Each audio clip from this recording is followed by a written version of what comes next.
But the main thing tonight is to welcome my good friend Joel here. I didn't know him. How many months ago?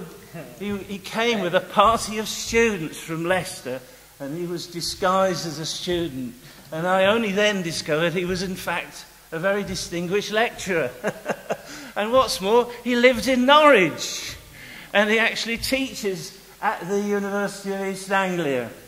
And you'll soon find out when he opens his mouth that he's not from these parts, he's from America.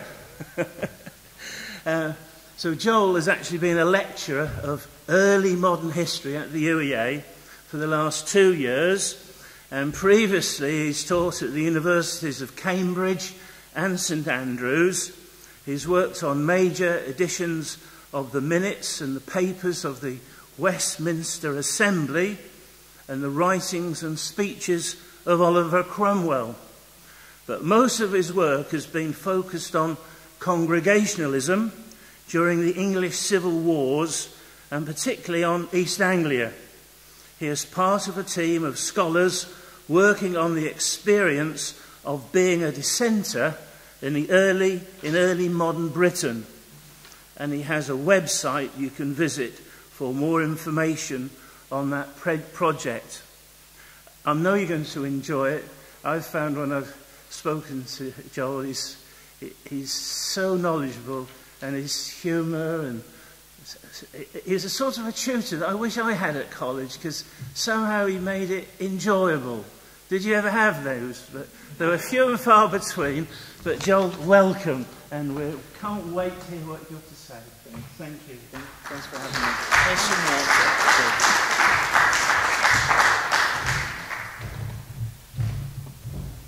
Is it okay? Yep. Okay. Well, thanks, John, for having me, and thanks to everyone for coming. It's really amazing to be able to speak at this church. It's a church that back in 2005 I looked at for the first time when I started my graduate work at the University of Cambridge, and to be here now to be able to speak is something quite special. It's also, I guarantee you, the coolest podium I've ever spoke from. So my colleague must take pictures for me. Anyway, what I want to talk to you about today is, of course, the foundation of this church, of Old Meeting Congregational Church. We're really gathered here in one of the most important, I think, nonconformist churches in English history. Why do I say that? Well, it's one of the oldest. It was originally gathered in 1643 at the start of the English Civil Wars, and by my own work, I think there must have only been at most about 7 churches, gathered congregational churches before that point. There were not very many at all. It's also one of the longest running. This church has been congregational, is my understanding, since its foundation at that time, which is, I think, a rare thing indeed.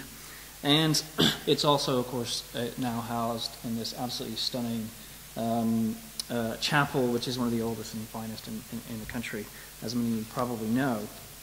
If you don't know, I'm not an expert on the chapel itself, but certainly talked to John and others.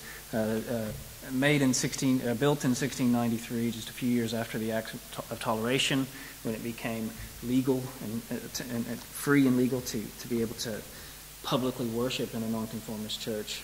And the architecture is very Puritan. Everyone here focused on the podium, and also very stunning. Maybe the less known remarkable thing about this church is the existence of its original church book. That's the term that they use, which are the records of this church, which start from 1642, from November 1642, when the first movements were made to gather this church. And as you'll soon find out, this church was originally partnered with a Congregational church in Great Yarmouth, so both of those church books are the oldest in this country. You'll have to go to New England, I believe, to find a Congregational church book that dates before the records of this church. So I also think that's one of the great reasons to celebrate this church. So this church's history, its building, and its record, I think all are hopefully good enough reasons for us to be here on Heritage Weekend in Norwich. I don't have the time or the expertise to talk about the whole history of this church. I really am a Civil War specialist, so that's why I've focused on the foundation of this church, which I know best. After the Restoration period, I know some things, but I won't have much. So that's why I'm going to focus on the founding. And what I want to do is really take you through the foundation of the church, or the early history of the church, through three things. And three themes, and for each one of those themes or sections, I want to introduce you to a new source, or a source, that will be useful for us, and I hope evocative of this church's early history. So the first thing we're going to deal with is to ask the question, why does one of the earliest nonconformist churches in the country exist here in Norwich? Why did it start here in Norwich? And also, why was it congregational as opposed to something else? That'll be the first theme. And to answer that question, I'll introduce you to the diary of one of the founding members of this church, which I think I found, a guy named Daniel Bradford, who lived over by the market, kind of where W.H. Smith is. Secondly, I want to take a look at what it was like to worship in this church in its early years, when it was just getting started as a brand new church, part of a brand new movement that had not existed in this country at all. And here we're really going to look at the church's records, the church book that I mentioned to you, and we'll talk about some of the practices that we can find in that church book. And finally, for a third storyline, really, we'll take a look at one particular episode in the early history of the church, which is a disciplinary case, which is recorded in the church book. It's from the mid-1650s, and I think the case has a lot to tell us about how the church functioned and about how it fit within Norwich under Cromwell. So in the 1650s, under the Cromwellian Protectorate, when religious freedom was really first presented to this country. So those are my three themes, and hopefully there will be plenty of time for questions at the end, but we'll see how quickly I talk and how much I've written. But if there's anything that I haven't explained well, then certainly ask me later. The only thing, looking back, I think I haven't done perhaps enough of is give you a sort of synopsis of what Congregationalism is if you don't know. But I think you'll get a sense of that as the paper goes along. So, first theme, why Norwich? Why Congregationalism? Well, the traditional answer to that question, the answer that was in many books throughout the 18th, 19th, and early 20th century, would have made full reference to Robert Brown, who was the first English separatist under Elizabeth I, who spent time here before forming what was the first gathered church, separate from the Church of England, that we know about in this country, certainly that I know about. So you might have heard reference to Robert Brown, the first separatist, and you would have heard reference to John Robinson, who was curate of St. Andrew's Church from 1603 to 1604. And of course, he is the founder of the separatist church that went on to settle in Leiden, and then a group of that church famously went over to become the Pilgrim Fathers and settle Plymouth Plantation in the U.S. in 1620. So normally, those would be the starting points for Congregationalism here in Norwich. And if anywhere in the country can claim or have a strong claim to early links, then surely with those two people coming through these city walls, Norwich can make that claim. But what I want to argue in this first section is that Old Meeting has a separate genealogy, a separate origin than those. It doesn't look back, its original founders didn't look back to Brown and to Robinson. They had their own reasons for becoming Congregationalists, and that's what I want to first open up to you. So where do we begin with that story? Well, we should begin at St. George Tombland, just up the road, facing the cathedral, and just at the other end of what is Princess Street there at St. Peter Hungate. Two churches only a couple hundred yards away, as often happens in the city. In late 1631, a young college fellow of Emmanuel College in Cambridge, named William Bridge, was granted the living of St. Peter Hungate. And a few months later, he would become curate and lecturer at St. George. Now, Bridge would later become and I'll explain that later, Old Meeting's first pastor. And his ministry at St. Peter's and St. George would prove, I think, foundational to why this church is here today. That he got these livings at all is also remarkable enough. He had already caused controversy in his previous living at Saffron Walden, and Bishop William Laud, the Bishop of London, a very anti-Puritan bishop who later became Archbishop, swore that he would never allow Bridge to preach in his diocese after his ministry in Saffron Walden. Nonetheless, in December 1631, the existing Bishop of Norwich, Francis White, was transferred from Norwich to the bishopric of Ely.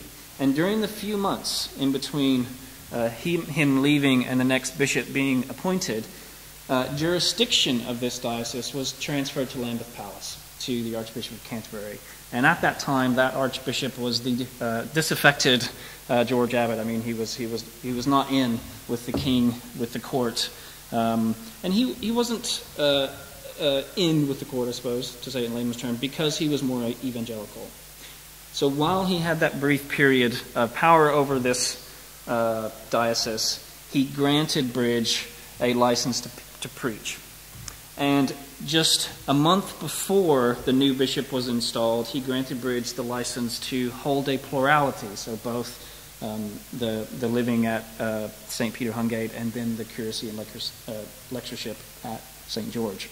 So they sort of snuck him in, as it were. And he was put there by what were then called the Trustees of Norfolk, were a group of Puritans in Norwich mostly, who were taking orders from Puritans in London about who are the young Puritan ministers mostly coming out of Cambridge and where can we get them living. So that's how Bridge ends up here. Now, under his ministry at those two churches, that area became one of the most important centers for Puritan preaching in the city. In both parishes, staunchly Puritan curates were appointed by Bridge, and Bridge organized what was then called a combination lecture, which is a series of sort of guest lectures by Puritan ministers from East Anglia, and is really quite an impressive list for that time, the people who he was able to bring in to speak. And I think those were held at St. George Tombland, actually. They sort of read like a list of who's who of Civil War Puritan clergy a few years later. As a result, Puritan laymen from across the city and even outside of Norwich flocked to Gad, as they called it then, to the sermons that were on offer at Peter Hungate and St. George Tombland. There are also indications that in Tombland's parish records that Puritans from without the parish were actually coming to that parish to get married and to have their children baptized. There are a few names that pop up in the Congregational membership a few years later who I can't prove live in that parish, and yet you find them there in the parish records. So they're obviously coming in to have Bridge oversee important stages of their life. These Puritan activities, however, would come under serious strain with the arrival of Matthew Rynn to the bishopric of Norwich in 1636.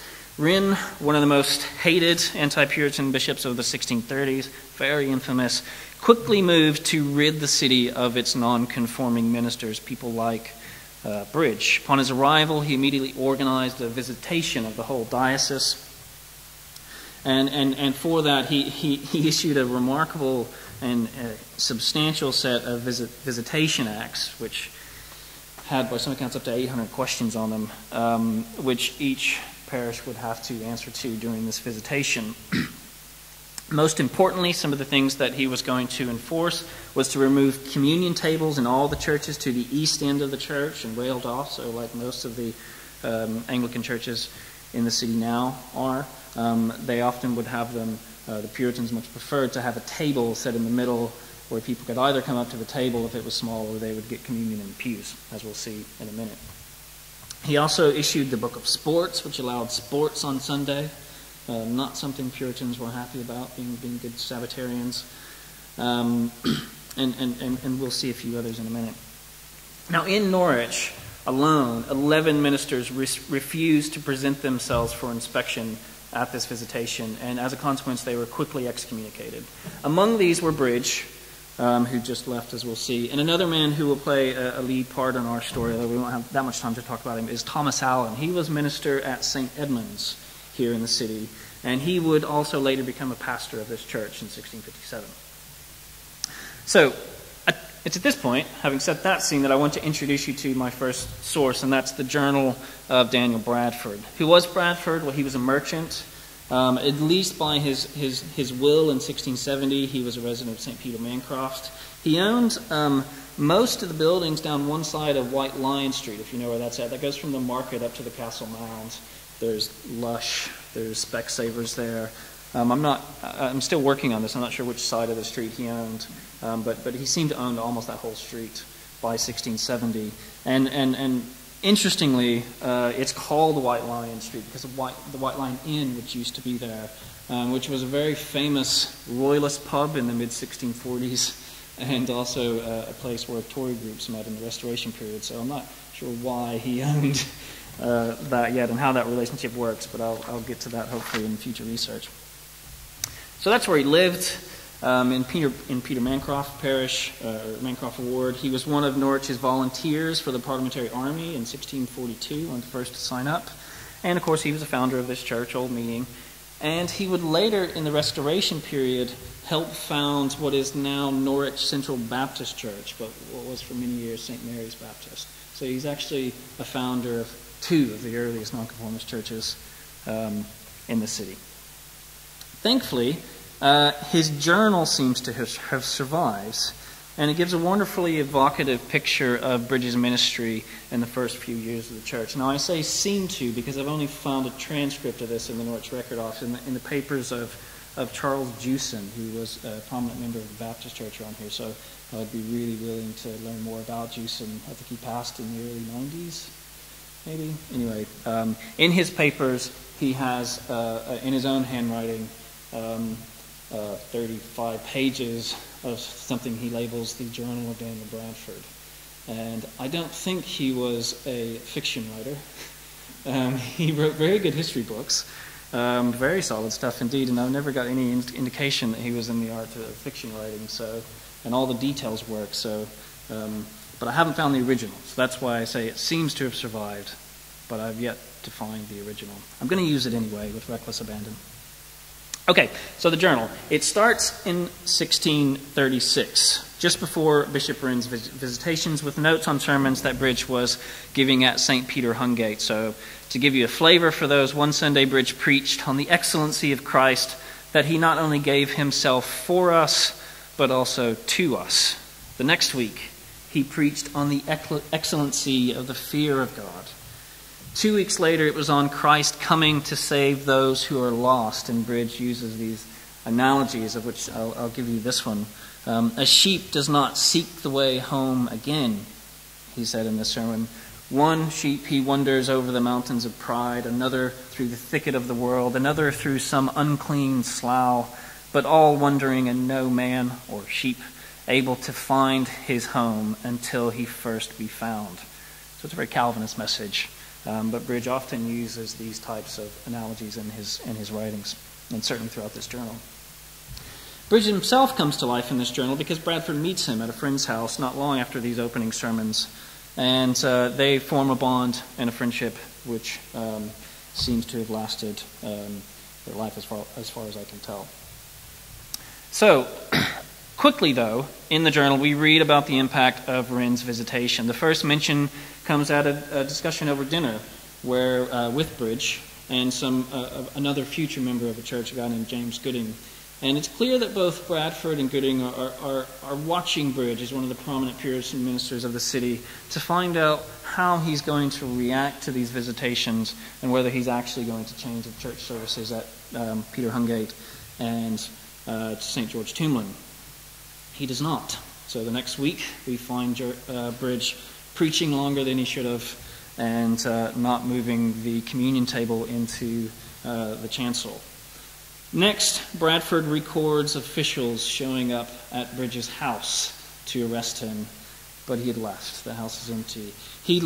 Bridge lived on Upper King Street, so right about where I think St. Cuthbert's house is. Again, I need to figure out which side of the street. Maybe some of you know, but he lived right there. So that's where they show up to arrest him, and he'd fled. Over the following weeks, Bradford and his wife roamed the city's parishes in search of a service that they could accept according to their Puritan consciences. So first we see the communion table at St. Peter Hungate moved to the east end, to the chancel, and railed in. The next week he goes there hopeful of taking communion. He sits in his pews where he always sits, and he finds that communion is not going to be taken to him as it used to be, but you have to come up and kneel before the rail, which he and his wife are unwilling to do. Then he tries St. Andrew's Church, and there he finds, and I quote, "The table is set altar-wise, and the service said with frequent, seemingly superstitious gestures and bowing towards it." This is exactly the sort of thing that's common now in Anglican Church, but did not go down well with Puritans. By late September of that year, 1636, so a few months after the visitation, Bradford is lamenting in his journal that many godly ministers had left the city and few sermons were preached. Now, when Bishop Wren's restrictions in worship caused a significant exodus of Puritans from the city, it would be wrong to claim that most Puritans left the city under his time, but a significant number did, and there were actually accusations that it had a very serious detrimental effect on trade.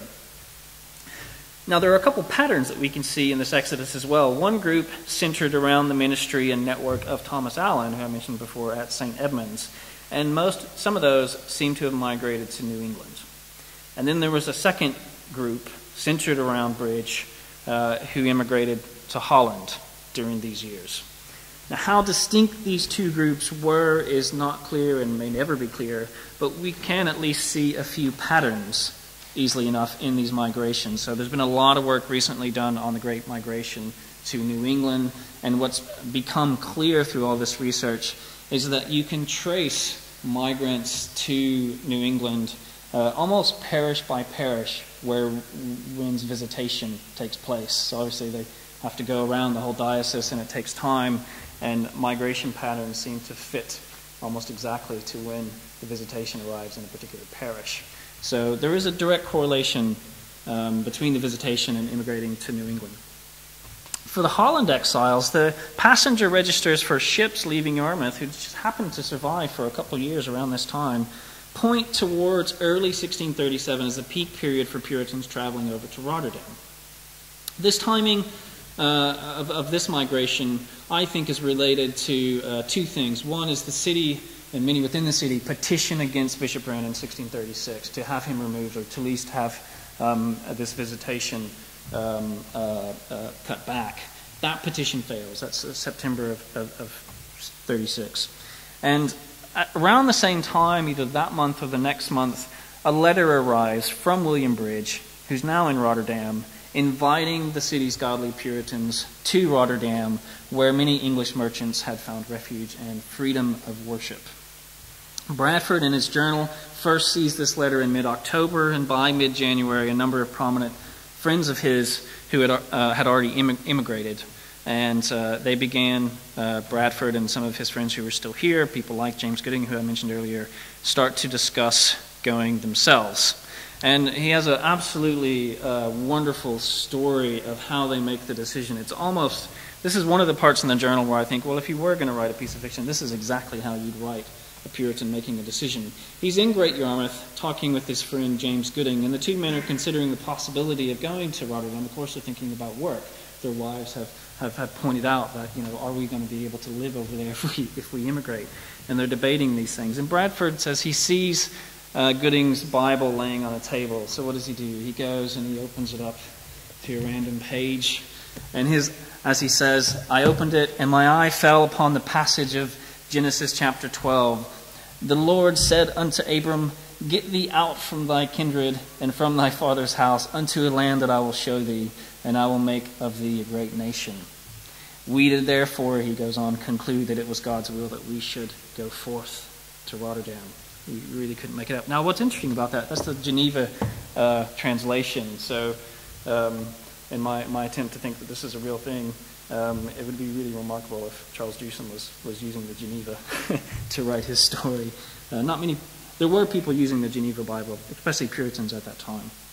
So, if we compare the early membership registers of the Norwich and Yarmouth Congregational churches with those passenger registers from Yarmouth in 1637, we find a trickle of a few future Congregationalists immigrating to Rotterdam in January and February of that year, and then really a flood in late March and throughout April, and then a second wave in October. So I think it's this failed petition and this letter from Bridge. The doors seem closed here in Norwich. An invitation has been put in Rotterdam, and many people start negotiating and thinking, all right, let's do this, and they go. Now, up to this point, we have no real hints that either Bridge or Thomas Allen or any of their followers were Congregationalists. There's no reference to specific congregational practices that they were engaging in. And what we actually just see is their keen desire for Puritan sermons, for Puritan fellowship amongst laymen, and their resistance to more Anglican, or as they would have seen it, Catholic modes of worship enforced by Wren. But I suppose this is my point, despite the early presence of Brown and Robinson in this city, the men and women of our story up to this point really remained firmly within the Church of England, and they were hoping for that Church of England to be reformed as they saw it. This all changed as soon as they arrived in Rotterdam. The English church at Rotterdam had been reformed along congregational lines in 1633 by a minister named Hugh Peters. Peter had introduced a church covenant that year that made subscription to the covenant a requirement for membership in that church. And what membership meant was access to the sacraments, the Lord's Supper and baptism. Bridge became co-pastor of the church after his arrival in 1636, and upon arriving in Rotterdam, Bradford records in his journal being handed the church's covenant in April of 1637. He came over late March, and within a couple of weeks he's handed this covenant. He peruses it along with his wife, and after doing that, he and his wife and some of his travel companions, including James Goodwin, come before the church at Rotterdam for, I quote, trial of our fitness to be members. They each had to give an account of the work of God's grace in their souls. They signified their willingness to submit to the church's covenants and all of its stipulations, and the church then voted to accept them into membership. The next month, Bradford describes their first communion in this church according to the custom of this church, as he says. We all sat at a long table set across the meeting house and did partake in the Lord's body and blood according to his word. They were recreating those biblical verses, our hearts being much filled with a solemn sense of his presence with us. So this is a sort of primitive form of Christianity, as it would have been called at that point. They were literally trying to recreate the Lord's Supper as much as they could. This direct experience of what I think is really experimental Congregationalism, this is its early phase, this direct experience of this type of congregation in Holland, I think, is the real origin of Old Meeting, of this church. Bradford and his Norfolk brethren spent 4 years worshiping in the English church at Rotterdam. Most of his journal for this time dwells on sermons and anecdotal episodes that provide really little unexpected religious instructions. He's very providential.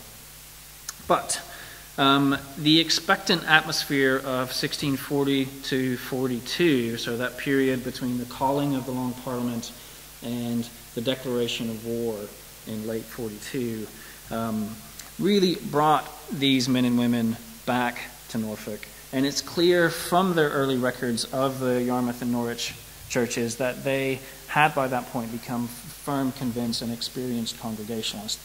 And they, in fact, returned under the explicit directions to gather a Congregational church. They will not be granted a dismission from the membership from Rotterdam until they gathered. So how does this all take place? Well, Bridge visits England around the 6th of April in 1641, where he preaches before the House of Commons, very symbolic gesture for many MPs at this time, calling Puritan ministers to speak before Parliament against the King's wishes. Ominously, he spoke on the subject of Babylon's downfall. It was a very millenarian, rising sermon. And by August, he's back in Rotterdam. And there, when he's back in Rotterdam, he describes a fair prospect of liberty in England for us to further the light we now see by lawful means in our own country. In January of 1642, he became the town preacher of Great Yarmouth. And I think it's that legitimacy of being an official town preacher and the changed climate that makes our Norfolk and Yarmouth Congregationalists prepared and comfortable with the idea of returning back to England. So the light we now see, he has another quote that Bridge does of this period in Rotterdam creating a better understanding of the church. I think they learned Congregationalism there in Rotterdam, and I don't think they really knew much about it before they went over. Right. So, they've returned. Let's move on to the second section. I'm going slow here. We've traced Bridge. Let's take a look at some of their practices. We've traced Bridge and Bradford and their friends to Rotterdam and back.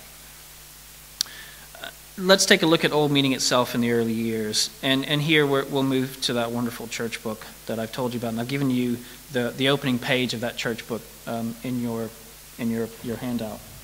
The church gathering, for that's what it was called, it was a gathering of saints out of the world, officially began in November 1642 after some unstated lets and impediments, according to the church records.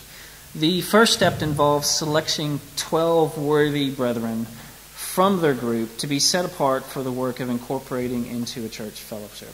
Whereupon, records the church book, Christopher Steigold offered himself freely to the work of the Lord in building a house to his name and made motion to John Eyre to agree and join with him in that service, who gladly embraced the invitation. And they, together, being moved, agreed that John Leverington should join with them, who also agreed, and so on and so forth, until they had 12 pillars who would then go on to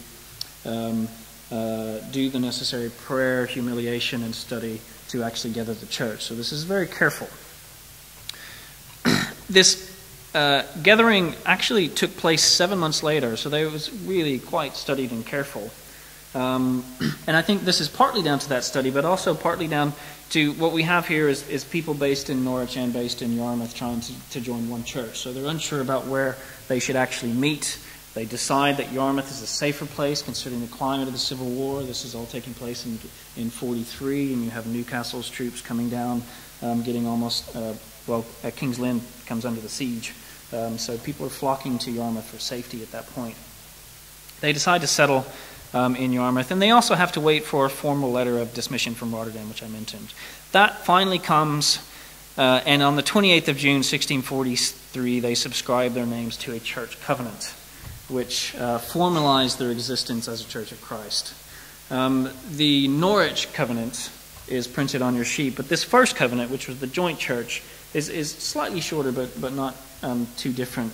First, they promise to forever acknowledge and avouch God for their God in Jesus Christ. Second, they promise to endeavor to walk in the ways and ordinances of God according to his written word, avoid sinful ways, either public or private, and to abstain from the very appearance of evil. If you know your Bible well enough, you will have recognized many of those phrases. They're taking it explicitly from the Bible. Thirdly, and here I quote, that they will in all love improve our communion as brethren by watching over one another, and as need shall be, counsel, admonish, reprove, comfort, relieve, assist, and bear with one another, humbly submitting ourselves to the government of Christ in his churches. This is what we call mutual watch. It was the covenantal sworn duty to watch over your brethren and sisters in the church to make sure that they were progressing towards a godly lifestyle, and they would watch over you.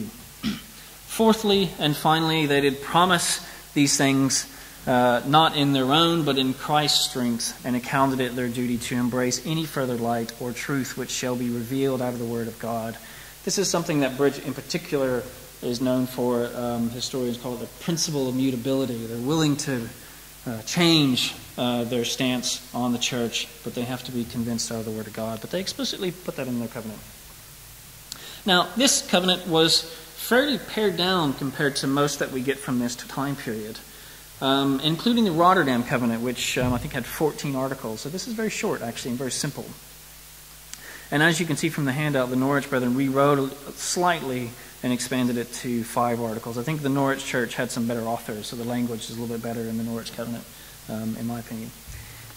This separation of the two churches, when Norwich gathered itself into a church, took place in the spring and early summer of 1644, with Old Meeting formally gathering into a church on the 10th of June, 1644.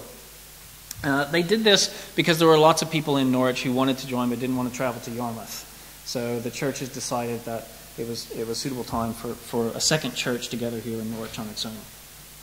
Now, in comparison with Yarmouth, the early years of Old Meeting were much more unsettled. They had no minister for the first 3.5 years of their existence. Yarmouth had 2. And what this meant was that the sacraments of the Lord's Supper and baptism could not be administered here in the church, nor were there any other practices formalized. So the church book during this time only records the admission of new members. It records nothing else. Bradford's journal as well becomes very thin at this point and has little to say on church practices, although it does talk about other events going on at the time. He really only returns to some of these themes in 1647 when he begins to hear a guy named Timothy Armitage preach at St. Michael at Plea. This was a Cambridge graduate. Well, I don't really know where he's from. We don't really know a lot about Armitage's background, but he ends up here in 1643, and Bradford is clearly listening to him by 47. Soon after he first hears him, after a month or so, in July 1647, the church invited Armitage to become their pastor. A month later, he accepts. Now, after Armitage was ordained into the church, they immediately began to organize all of these church ordinances that they had been lacking up to that point. The church book describes how often they're going to hold the Lord's Supper, how they're going to administer baptism. They elect deacons, and they formalize other practices such as singing of songs and others. It was at this time that Bradford, in his own journal, described the church as settled. He speaks of this period as settling the church. And this is very specific in his mind. As one famous early New England Congregationalist wrote, though the true essence of a church was a covenanted body of visible saints. So once you agree to that covenant and take it, that is a church. But the church remained, quote, not complete, but lame and maimed in regard of the integrity of it until it had a full set of officers. So Bradford clearly thought this as well, and there's a sense of great relief and joy when they're able to have a full church with all the full practices and church ordinances that they wanted. So it's settled. What was it like to worship in this church? Well, once they had a minister, they could partake in the ordinances of Christ, as they call it. And we can see, I think, in another church book from Bury St. Edmunds, how they conceived of these. So this is a quote from the Congregational Church book of Bury St. Edmunds, which had gathered in 1648. They renewed their covenant in 1653, and this is part of it. We do believe that communion of saints, prayer, hearing the word preached, and singing of psalms are ordinances and appointments of Christ for conversion and edification of souls, and for the worship and service of God. That's those. And that baptism and the supper are sealing ordinances for believers only. And this is an important distinction for Congregationalists. There are the sacraments, which are for full members, for those that are believers only. And then there are the other ministries of the church, which are for conversion and edification. That's prayer, that's preaching, singing of psalms, and so forth. This distinction would have dominated here at Old Meeting in its early years. So let's go through some of those. We'll start with the sacraments, which were restricted to full members. Now, most church books don't describe how they actually perform the sacraments, so I'm going to borrow from a wider knowledge here because there are patterns. What we do know about Old Meeting is that they decided to have the Lord's Supper monthly, the first Sabbath of the month. That's very common. A few churches have it weekly, some less often, but the norm for Puritans at this time is to have it monthly. They surrounded the communion service by prayers and sermons on either side of it.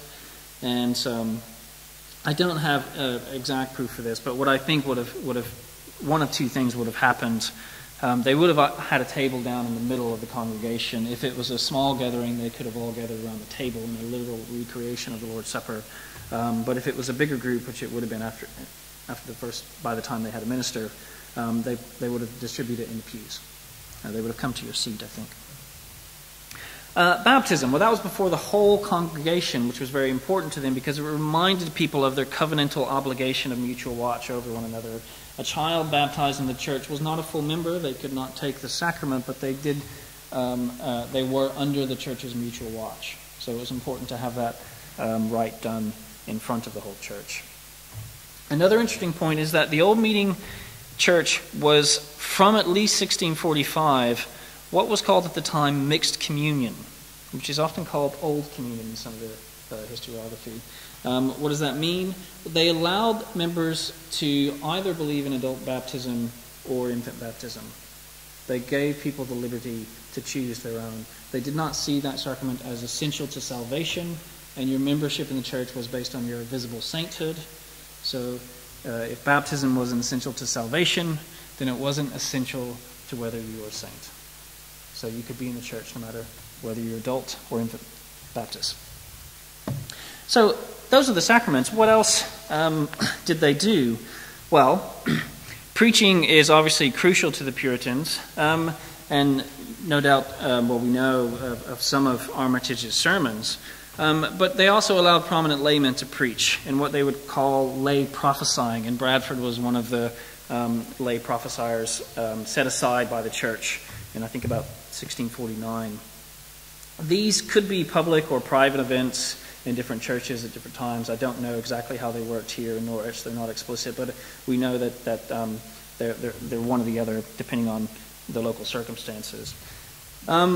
Many churches like Yarmouth, which have a little bit fuller records, would rotate every other week, having usually on a Thursday these lay prophesying exercises, which were overseen by the minister. So the layman would get up and preach on topics set for them, and then at the end of that, the minister would sum up.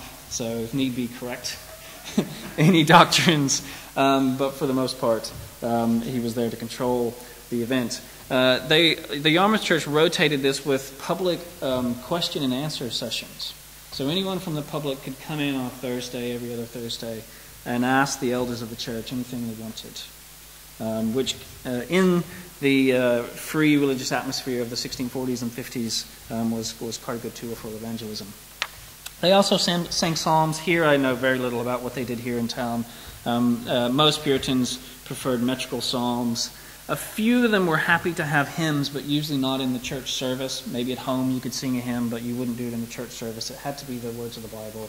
So it was metrical psalms. Instruments are again a debated point from them. And finally, fellowship with other churches was fundamental. And what we see from 1650 on in the church book of this church and in the church book of Yarmouth is an explosion of new churches in East Anglia, new congregational churches. Most of the church books of both of those churches for the years 1650 up to about 1653 are describing messengers from both churches being constantly sent out week after week to new areas around both Norfolk and Suffolk to gather new Christians into church fellowship. So that's a very important part of the church and a distinct part of their history during the early 1650s. Importantly and briefly, where did they meet? Well, we don't always know. The first evidence we have says that they met in the house of Captain Ashwell. He became sheriff of the city in 1647. I think his house was right up next to Castle Mound. But I'm still trying to figure that out. But it's said that he had a large room and he had that room fitted out so the church could meet there. By that point, by 1645, the church, according to Bradford, well, according to the church book, but also Bradford, they had about 100 full members, and then as Bradford calls it, not counting hearers, so all of those people who weren't members but were coming to listen to the church sermons and engaging with the church's public services. At some point between 1648 and 1650, 1651, they took over the parish church of St. George Tombland.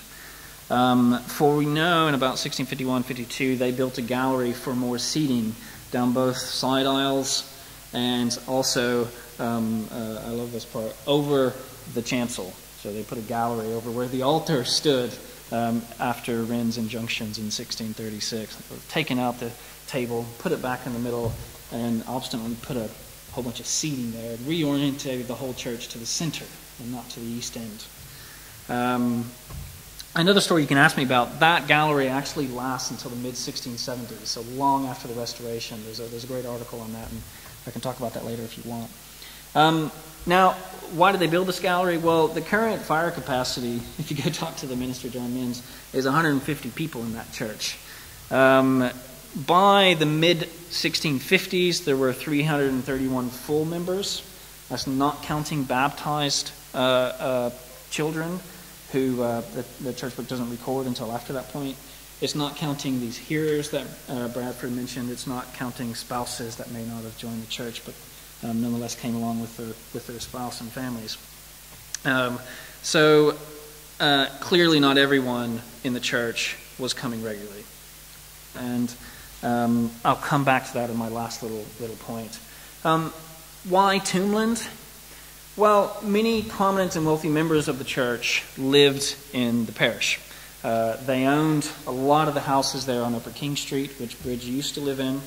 And also a prominent member, John Toft. He was, if you know your Civil War history of this town, he was, I think, the son of the brother of Thomas Toft, who lived just over here on the corner where the cafe is now. And his most infamous or famous episode is being key in the organization of the riot in 1643, the iconoclastic riot that destroyed so much of the material there in the cathedral that you can still go see a lot of the evidence of what they did in 43. So he was, I'm pretty sure he was his son, actually. And he owned all of the properties that abut onto the cathedral wall in between the two gates facing Tombland. You know, there's a bunch of restaurants and things there now. He got the lease for 100 years for all of those properties in 1655. He'd been in the parish for a while, but a wealthy man who got much more wealthy through those properties. So again, these are prominent men in the parish, and civil laws about church wardens and so forth were still in effect. So they in a sense just took over the parish and started using it as their own. And I think this must have been really symbolic that the main nonconformist church in the city was sitting right there facing the cathedral. I do love that idea. Right. I haven't given myself a huge amount of time for the last thing, for the case of John Lawrence, so I'll speed through lest I test your patience. John Lawrence was a member of the church. He became a member in about 1650.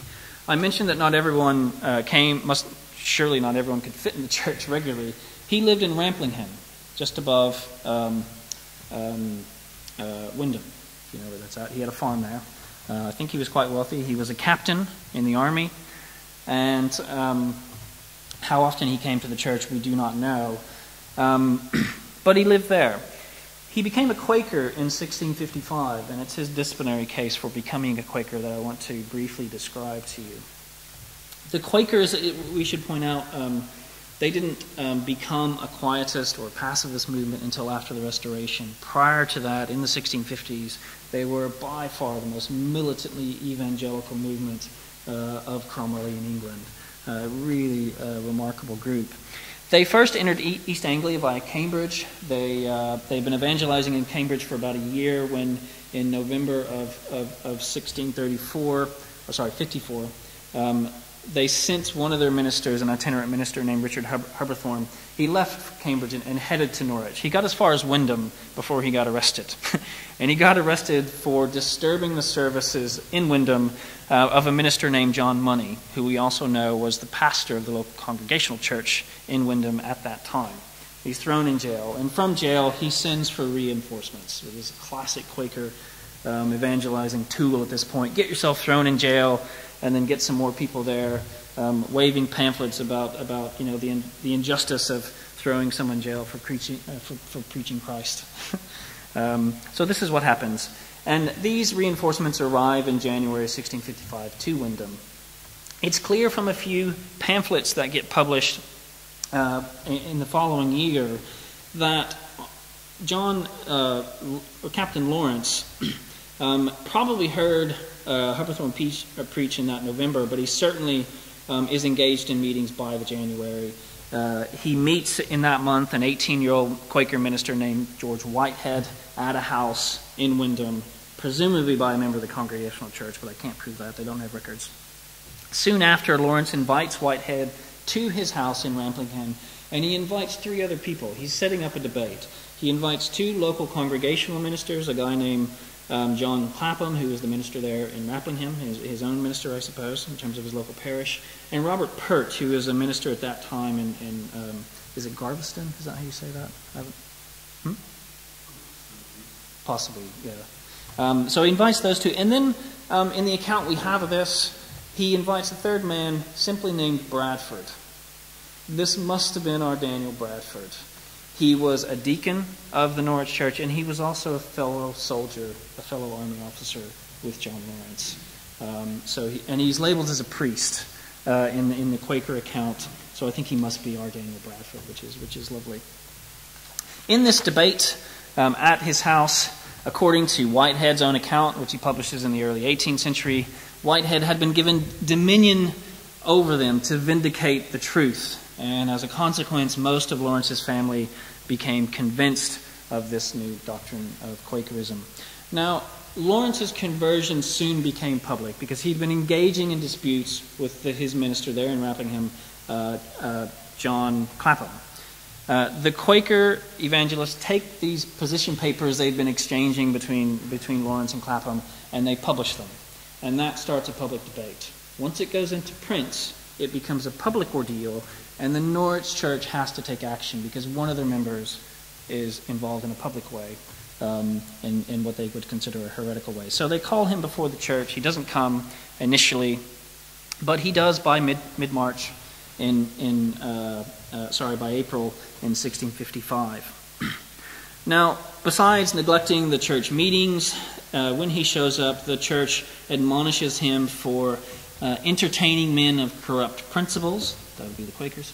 And also erring from the truth, affirming that the body of Christ crucified is not risen, that there is no distinction in the nature of God and believers, and that the Scriptures are no perfect rule for the ordering of our ways. That was explicit in the covenant, and they're accusing him of no longer believing that. These were very typical charges against Quakers during this time. They happen all over the country in various church books like this. Well, what happens? Well, on the 18th of April, Lawrence arrives at St. George Tombland to confront the church and to have this case. And he brings with him Whitehead and one of his brother-in-laws who was also convinced of Quakerism. And this, I'll use here both the church book and the account from Whitehead. So, as they come into town, as they reach St. George Tombland, a great concourse of people, men and women, met together with their pastor and elders there in Tombland. That's from Whitehead. And according to the church book, much time was spent trying to convince Lawrence of the evil of his disorderly walking and of the evil of those opinions which he did plead for and according to his strength labor to defend. The church in this situation turned to Scriptures. They worked through systematically, like a good Calvinist would do, to prove all of these sins from Scripture. So it was a learned and systematic case, but Lawrence remained unmoved.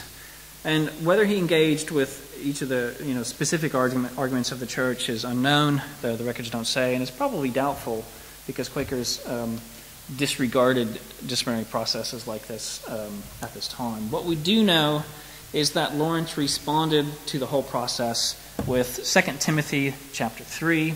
It's a very suitable Quaker text, and it answered many of the dynamics present in this case. So what does the text say, or some of the text say? In the text, Paul warns that in the last days perilous times shall come, where men will be covetous, proud, heady, high-minded, lovers of pleasures more than lovers of God, having the form of godliness, but denying the power thereof. From such turn away. This was his response to justify his Quakerism, and clearly accusing the church of all of these things. Such were ever learning and never able to come to the knowledge of the truth, is verse 7. So these themes of high-minded, proud reliance on learning fitted well with a basic Quaker attack on all Calvinism, but it also fitted well with the dynamics of this case, because later in life, Lawrence would apparently often recall that meeting at his house in Ramplingham between Whitehead and these other priests. And in his recollection, he would, for one, talk about the disappointing performance of the priests in the face of Whitehead, and also their contempt and disdain upon first seeing their opponent, a mere 18-year-old at that time. So this particular text, accusing people of high-minded learning but not godliness, fit really well with that situation. The church was unimpressed, and they had stopped excommunicating or using the word excommunicate by this point. But what they did is withdrew themselves from all communion with him, is what it said. And Lawrence, for his part, expressed a sliding of the same, saying that he disavowed the church and so departed out without any sense of upon his heart for the aforementioned offenses. What happened next? Well, you may remember that Whitehead is here. He's sitting in the back pews, according to him, in St. George Tombland. So if you ever go in there, you can imagine it at the back, the tombs. As a Quaker, he was moved by the Spirit after this disciplinary case took place. In the fear and dread of the Lord, he stood up to declare a few words among them. But he was tackled. The church expected this, and there was obviously some heavies behind him. Some members then forcibly hailed and pushed me out of the steeple house, as he called it, where a rude multitude stood ready outside to lay violent hands on me. We're not really sure who this is, but you can imagine the huge public nature of all of this, with people can't even fit in the church. They're outside waiting to see what happens. He was dragged through the center of the town, through the market. He says he was thrown down upon the stones and beat up. And what they're doing is they're taking him out to St. Giles Gate, or they're going to throw him out on the road, out of the gate, on the way to Ramplingham. So they know where he's come from, and they're going to send him back to John Lawrence's house. At this point, Whitehead says he's fearful that he'll just get killed on the highways because the jurisdictions, he says, aren't as strong out there. So he decides to turn and die defending the faith, but he's saved by a soldier, no doubt a soldier that knew Lawrence well. So this curious little case, which I'll end on now, is important, I think, because we have, from a historian's point of view, we have a story from both perspectives, and that's very rare indeed for this time period. And we can sort of see how both the Congregationalists and Quakers are reacting. But we also see how St. George itself and the Congregationalists who worship there fit in with the larger city. In the process of withdrawing or kicking out Lawrence, the church and one of its members really became the scene of religious radicalism and public disturbance in the city in April of 1655. The sheer volume of people who seemed to be involved in this, and the fact that they were dragging an 18-year-old kid through the market and over to St. Giles to throw him out. I didn't talk about this, but the Whitehead records a whole range of prominent people from the city at that point coming to the windows and looking. It really does take over the city on that day. So this was an important event in the city. People knew about St. George Tombland. They knew the Congregationalists there, and the Congregationalists knew that this was a very public event and that they had to defend their orthodoxy against what was, we must remember, a brand new movement, Quakerism, entering the city. They had read about Quakers in the print coming up from London, but this was the first time that they had actually seen one, and it was a very violent scene indeed. So, I'll conclude. I've talked for an hour, I think. I hope that this has opened up a little bit of the early history of Old Meeting for you. I've given you some bibliography there if you want to read more. Some of those works are online, but they're also in the local libraries here. I think this story is an important part of this city's heritage. This church is a very important part of this city's heritage, both for its records and also for its position of importance to nonconformist history in this country, and for its prominence, continued prominence, throughout the centuries. And I'm sorry I don't have enough time to maybe mention some of the other ministers here who were pastors of this great church. What perhaps most of all, there is very good reason, I think, to see Norwich as the main starting point, or at least one of the main starting points for English nonconformity and for English Congregationalism itself. And even if we don't look towards Brown and towards Robinson, we can still see here in Norwich the beginnings of one of the most important nonconformist groups in this country. So I'll stop there. Thank you.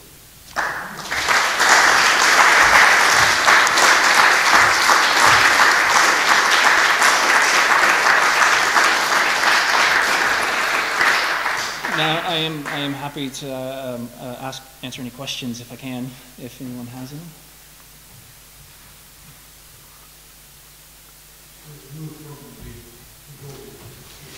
Yeah. Yeah. What happened in between, right?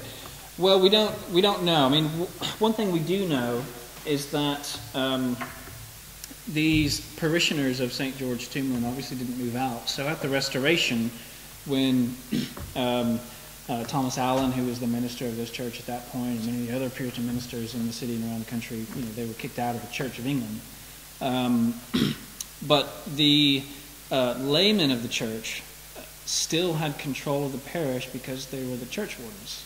And there was enough members of the church in the parish to continually get themselves elected as church wardens. So while the minister, who I forget when they actually get a minister, it's a few years into the Restoration, I think, before they get a parish minister at St. George Tombland. But essentially, the church wardens have the keys. And there's an article on your handout by Ken Fincham, a wonderful piece describing the debates and disputes in the Restoration period over that gallery that was built. So essentially, the church continues to meet in the parish church up until, I think, the mid-1670s, about 1674. And that's because the church wardens have control of the church in a civil way. They have civil control of it. They have the keys, literally. And there's only so much that the church can do to rid those people, and thankfully for them, I suppose, is the Bishop of Norwich during the Restoration was a Puritan who conformed, and he was willing to let a lot of these situations exist in his diocese.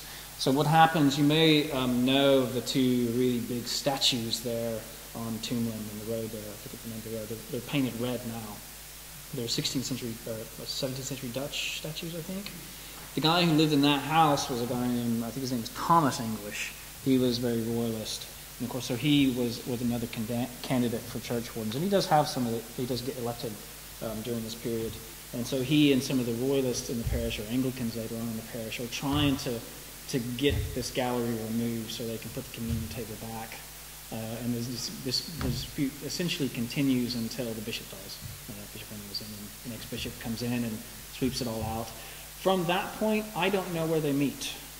So what is that? There would have been about 15 years between there and the Act of Toleration, where they would have been probably meeting in houses, probably separately. The churches often met in small groups, and the minister would go around. But I just haven't done the legwork in that later period yet to figure out what they do. But once the Act of Toleration comes about, they still have a lot of very wealthy members in this in the church, and you get the construction of this amazing building here.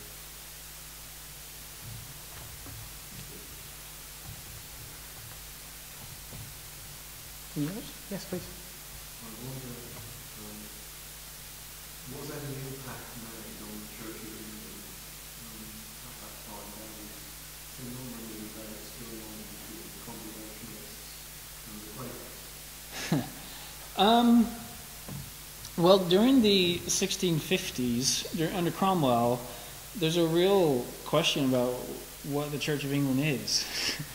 By all intents and purposes, the Congregationalists were the Church of England. Thomas Allen had the parish living, and they met in the church. And the only difference was that you had to submit to the covenant and be accepted before you could take communion. You could, if you were a parishioner, you could come there every Sunday just like before, but the sacraments were restricted. And that happens all over the country. I've been able to find about 250 congregational churches that I know about, and about 80% of them are led by parish ministers, and by all accounts they seem to meet in the parish. So those disputes, what the Quakers do is they actually help bring Puritans together, because the Puritans were very unified in opposing Charles I and Archbishop Laud and the changes to the church during the 1630s. But of course, once the Civil War kicks off, they have to decide what sort of church they want to build, and of course they disagree. Many want Presbyterianism, some become Baptists. There's a splintering of Puritanism, and what the Quakers do is help to bring those more orthodox Calvinist groups back together, because they're so damaging to fellowships. The Quaker movement only starts 1650, 1450. And it only really gets going in an evangelist way across the country in 53 to 55, and yet they seem to be one of the biggest groups by the Restoration, just about 5 years later. So ministers from around the country are describing them as a mighty torrent, using biblical language. They're extremely destructive. There's a great source for Cockermouth up in Cumbria, where there are 2 churches up there, and the Baptist church, which seems to have had a couple hundred members, is completely decimated. There's 6 people left at the end when they come over and join the Congregationalists. So that sort of absolute destruction of membership for a lot of these ministers was terrifying. And so it brings them together. They start to work together to try to combat these and to promote, what they see as Orthodox Calvinism and all strands of it. So it had that impact until the Restoration, and then, the Church of England just throws them in jail and doesn't let them out until they die, often. So that's the way they deal with it. And that's why the Quakers, start to change in terms of their evangelical approach.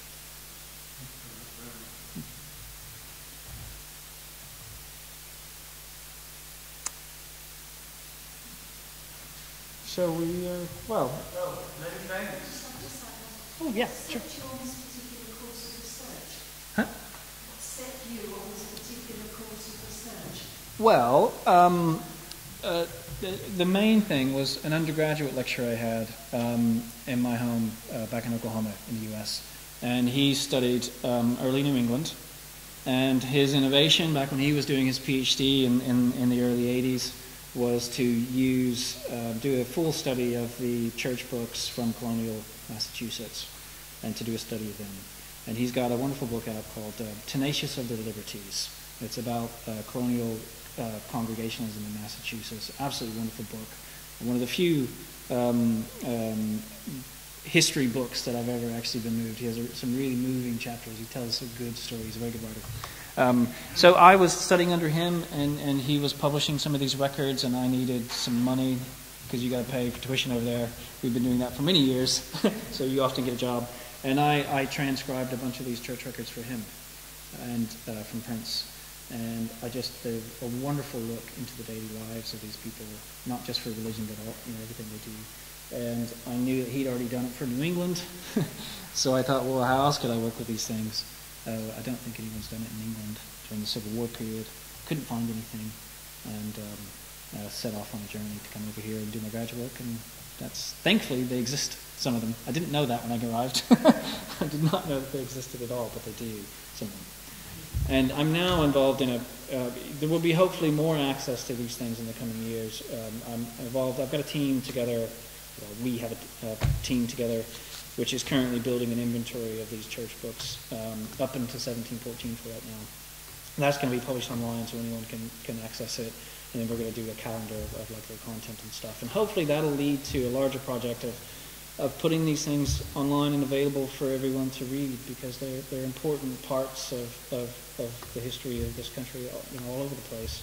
They're really exciting to read, and no matter what type of historian you are, a local historian, or even someone with local interests, if you're interested in the time period they cover, they involve the lives of people in the area, so they're wonderful for that. They're good to read. So we hope to put those online in 3 or 4 years.